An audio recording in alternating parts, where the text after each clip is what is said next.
dua model ya. Yang pertama adalah yang eh, yang tanpa timbal balik ya. Timbal balik sama sekali.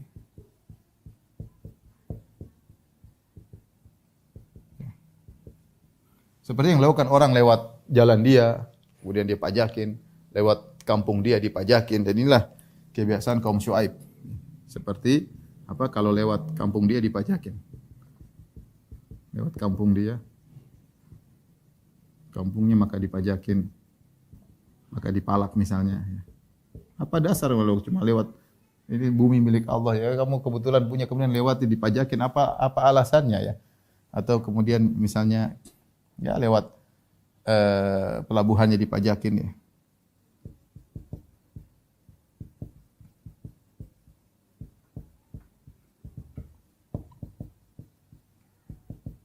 Ini kita bicara terutama ketika zaman dahulu ya, ya semua laut terbuka, jalan terbuka ya.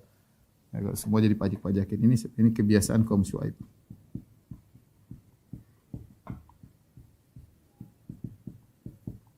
Jadi malak ya. Taib, yang berikutnya jika dengan timbal balik, timbal balik yang jelas. Jika dengan timbal balik yang jelas ya. Seperti misalnya pengguna jalan dipajakin karena jalan butuh maintenance misalnya, jalan perlu perawatan. Maka ini artinya masih oke lah. Udah timbal balik jelas, yang jelas dia mau pakai ya bayar seperti itu. Seperti pengguna fasilitas di pasar ya. Pengguna fasilitas di pasar misalnya dibuat oleh penguasa ya. Dipajakin. Oke, ini sesuai dengan ya sama dia sewa tempat di pasar fasilitas tersebut jadi dipajakin, ini enggak jadi masalah ya. Enggak jadi masalah. Tetapi misalnya saya beli barang, kamu potong 10%.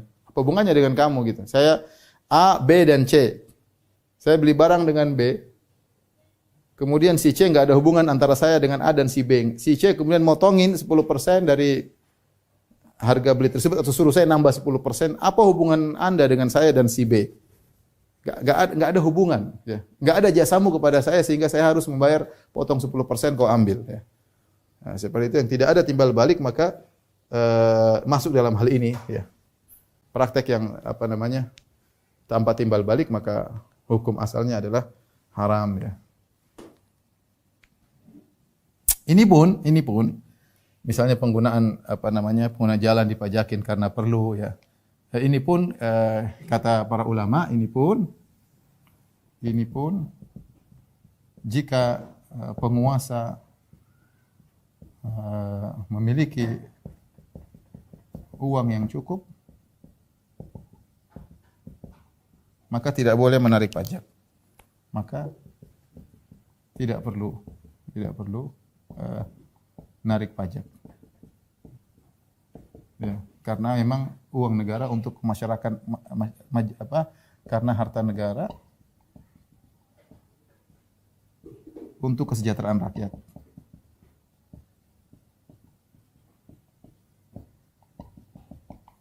Ya, ini pun kata para ulama, kalau memang penguasa tidak punya harta, ya itu baru mungkin dia perlu melakukan seperti ini.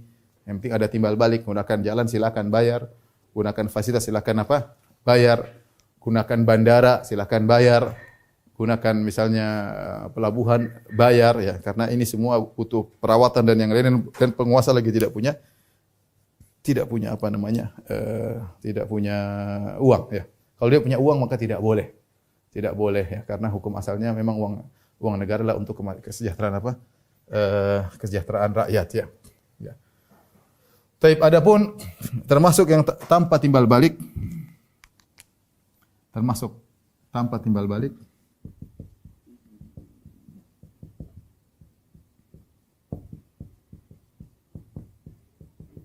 seperti apa?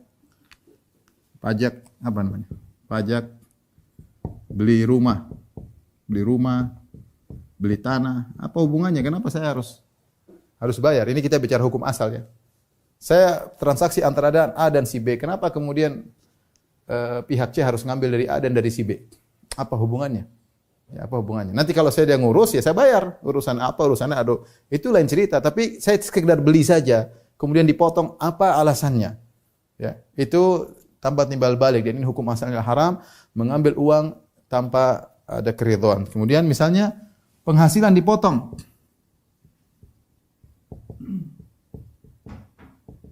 Dipotong ya. Dari berapa persen ya. Tergantung berapa penghasilan. Ada yang sampai dari 10% sampai ada yang 30% tergantung ya. Mungkin dia kerja di beberapa perusahaan. Semakin dia banyak kerja perusahaan maka semakin besar pemotongan. Ini kita bicara umum saja ya. Artinya saya punya penghasilan yang kerja keringat saya yang kerja setengah mati. Kok kamu ngambil aja begitu aja? Ini jelas tidak ada timbal balik. Apa timbal baliknya? Oh kalau saya mau ke sana saya bayar, mau ke sini saya bayar, nah itu timbal baliknya ada. Ya, tetapi tiba-tiba saya punya duit sekian, saya yang kerja.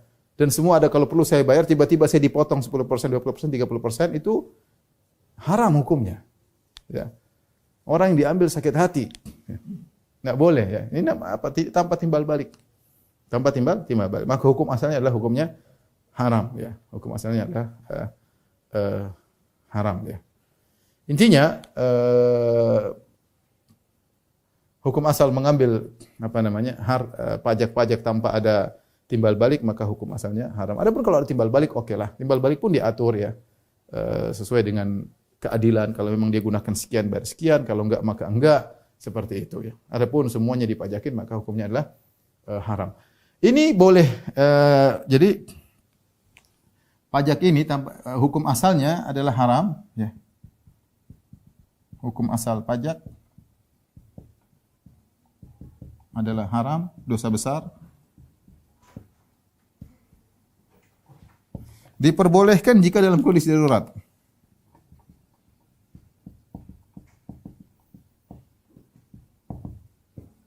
Dalam kondisi darurat.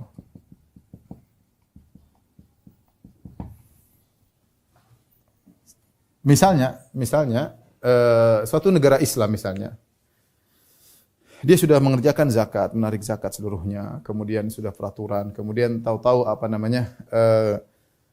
tahu-tahu dia ingin diserang oleh negara lain, terjadi peperangan, tidak punya duit untuk beli senjata. Kalau dia ya bertahan dengan kondisi dia, maka negaranya akan habis dan mudarat lebih besar. Maka dalam kondisi demikian pernah mengatakan boleh darurat. Ya, berarti dia boleh narikin pajak dari seluruh rakyatnya, mau diambil dari potong gaji mereka, kekayaan mereka diambil 10% secara merata, boleh-boleh saja. Karena ini darurat. Dan ini ada timbal baliknya. Timbal baliknya adalah menjaga masyarakat dari kemudaratan, daripada kehancuran suatu negara. Ini boleh, tapi dia hukumnya darurat. Hukumnya darurat. Oleh karenanya, misalnya Baitul Mal kosong, harta negara nggak ada, utang melulu semuanya, ini darurat ya. Kalau dia nggak melakukan, ya maka negara bisa nggak jalan dan kemudaratan lebih besar bagi negaranya. Negaranya bisa dirampas oleh negara lain, bisa dijajah oleh negara lain misalnya, ya maka masuk dalam kategori darurat. Seperti tadi di perang, mau diapain ya, kategori darurat. Tapi kalaupun darurat maka harus diatur dengan baik ya. Oleh karenanya kalau bisa misalnya penguasa berusaha untuk mengambil harta tidak dari masyarakat sebisa mungkin, semaksimal mungkin. Mengambil harta dari masyarakat itu jalan terakhir. Ya, entah dengan perdagangan, entah dengan sumber daya alam ya, entah dengan dengan yang syar'i seperti zakat benar-benar dimaksimalkan. Zakat dimaksimalkan, ya kaum muslimin banyak. Kalau zakat boleh diambil paksa. Ya ada pendataan, kemudian diambil. Ini semua enggak ada masalah ya. Ketika sumber-sumber itu semua sudah dikerahkan, ternyata masih kurang lagi, darurat ya, maka boleh. Saya ulangi, tapi pertama harus dengan mengambil sumber-sumber kekayaan yang syar'i ya. Syar'i seperti dengan zakat ya, atau kemudian dengan sumber daya alam yang dimaksimalkan, dengan perusahaan-perusahaan milik negara dimaksimalkan. Ya kalau semua sudah dilakukan, ternyata masih kurang, ya itu baru kemudian bisa mengambil dari uang masyarakat ya pada pajak-pajak yang tidak jelas. Kalau ada timbal balik nggak ada masalah ya. Timbal balik nggak ada masalah seperti kemudian masuk tol untuk dibayar karena ini ada perlu perawatan dan macam-macam itu oke lah ya. Tapi kalau punya gaji dipotong, penghasilan sekian dipotong, beli ini kok kena potongan, nah ini jangan diambil kecuali darurat. Kalau darurat tidak jadi masalah. Darurat tidak jadi masalah. Nah, yang harapan kita kepada seluruh penguasa ketika mereka menganggap misalnya sudah dalam kondisi darurat harus mengambil harta rakyat, maka ingat itu harta rakyat harus diolah dengan sebaik-baiknya. Bukan untuk kepentingan pribadi, untuk dikorupsi, untuk dibagi-bagi, bagi-bagi roti istilahnya. Makan harta rakyat ya.